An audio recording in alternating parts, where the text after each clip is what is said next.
कि जिस राज्य का युवा, जिस राज्य का भविष्य स्कॉलरशिप नहीं मिलने से परेशान है, हताश है, उस राज्य के विधायक 4 करोड़ 32 लाख के आवास में रहेंगे। ये कितना बड़ा दुर्भाग्य की बात है। अध्यक्ष महोदय, ये कोई मजाक नहीं कह रहे। 12 बजे रात को आते हैं शून्यकाल डालने के लिए और अफसर ने मजाक बना के रख दिया है, जवाब नहीं देंगे। ये सवाल जनता का है, जिस जनता के टैक्स से पैसे से सूट पहनते हैं, जो ईमानदार है उनको यहां से जोहार है। लेकिन जिन्होंने जब अपनी जिम्मेदारी का निर्वहन नहीं किया है, उन पर कार्रवाई करिए। अध्यक्ष महोदय, आज राज्य सरकार और केंद्र पक्ष वाले यानी विपक्ष वाले एक दूसरे पे दोषारोपण कर रहे हैं। इस दोषारोपण के बीच इस राज्य का भविष्य क्यों उलझेगा? अध्यक्ष महोदय, मेरा सवाल बजट बनाने की प्रक्रिया पर है। जब विभागों ने 13,400 करोड़ रुपए का मांग किया है, तो फिर मात्र 7,721 करोड़ का बजट क्यों लाया गया?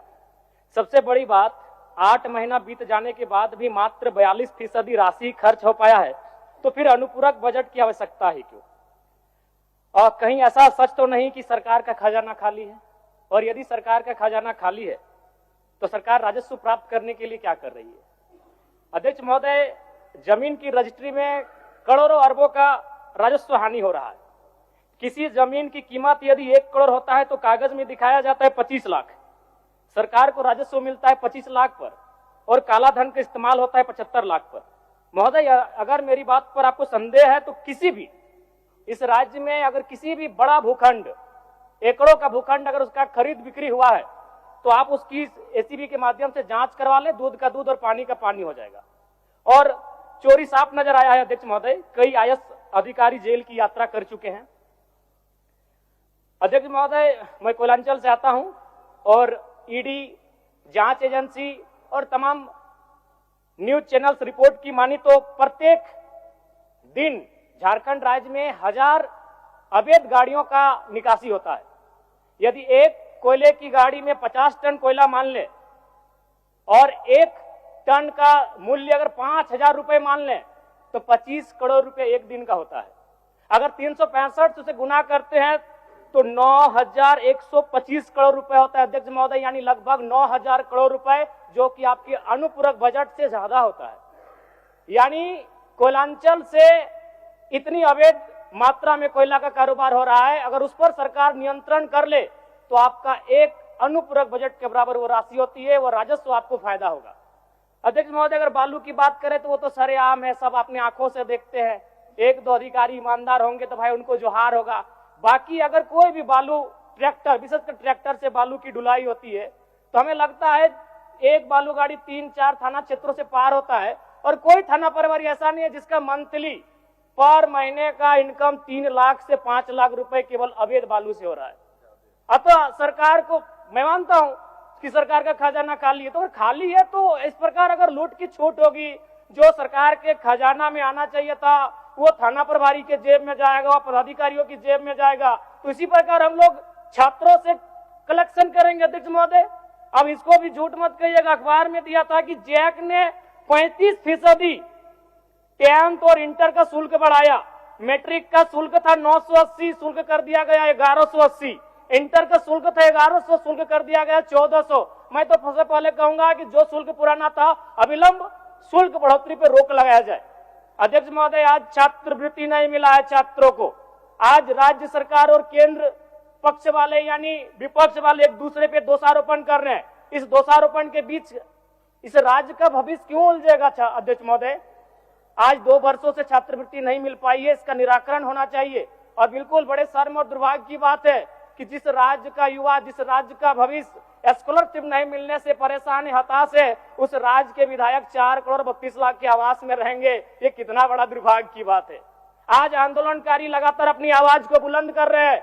जिन्होंने अपने लहू से इस राज्य को सींचा, अपने खून से इस राज्य को बनाया, आज जो 3,500 का पेंशन प्राप्त कर रहे हैं। और जिस राज्य के मंत्री 6 करोड़ के आवास में रहेंगे और उस राज्य के आंदोलनकारी सम्मान नहीं पाएंगे जिन्होंने लहू से राज्य बनाया है, यह अभी दुर्भाग्य का विषय। अध्यक्ष महोदय, चाहे मान्य सदस्य सबको एक्स्ट्रा टाइम मिला है, इतने संक्षिप्त करिए आप। चलिए ठीक है। अध्यक्ष महोदय, बड़े सौभाग्य से हम 2 मंत्रियों के बीच में आते हैं। 32 और 34 दोनों साथ बैठे हैं, हमेशा यूं ही साथ बैठे हैं। हमारी शुभकामनाएं। एक ही कुर्सी में बैठे हैं। और दोनों के बीच हम आते हैं 33। एक बार भी मंत्री महोदय मेरे विधानसभा में गए नहीं। क्यों नहीं गए? योजना ही नहीं है, इनका दोष नहीं है। मेरे विधानसभा में कोई नई योजना, किसी के विधानसभा में मंत्री पद का कार्य क्या है? सिर्फ अपना विधानसभा नहीं होता है, कम से कम साल भर हो चुका है, एक विधानसभा तो इनको विजिट करना चाहिए था, अपने पड़ोस के जिले को तो विजिट करना चाहिए था। तो ये तो सच्चाई है अध्यक्ष महोदय। दूसरी बात, आलिम फाजिल की परीक्षा जैक द्वारा संचालित होती है, किंतु वर्तमान में सहायक आचार्य की नियुक्ति में प्रमाण पत्र की वैधता को खत्म कर दिया गया है। और सबसे महत्वपूर्ण बात अध्यक्ष महोदय, जैसा कि अखबार के माध्यम से हम सभी ने पढ़ा कि विभाग सवालों का उत्तर नहीं दे रहा है। अध्यक्ष महोदय, शून्यकाल में कल रात्रि 12 बजे नीरा मैडम और मंगल कालिंद्रा का झगड़ा हो गया।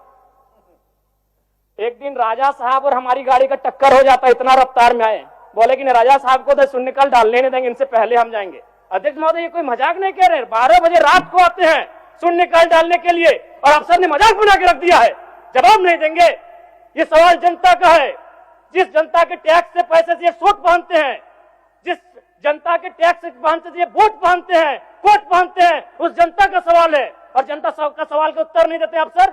जो ईमानदार है उनको यहां से जोहार है, लेकिन जिन्होंने जब अपनी जिम्मेदारी का निर्वहन नहीं किया है उन पर कार्रवाई करिए अध्यक्ष महोदय।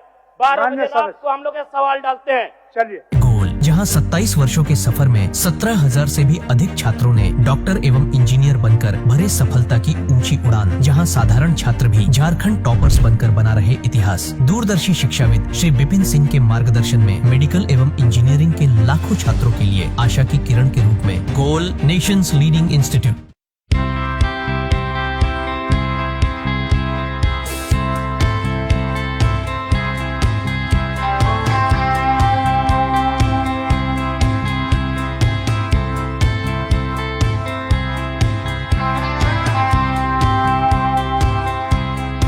thefollowup.in. Like, share, and subscribe. www.thefollowup.in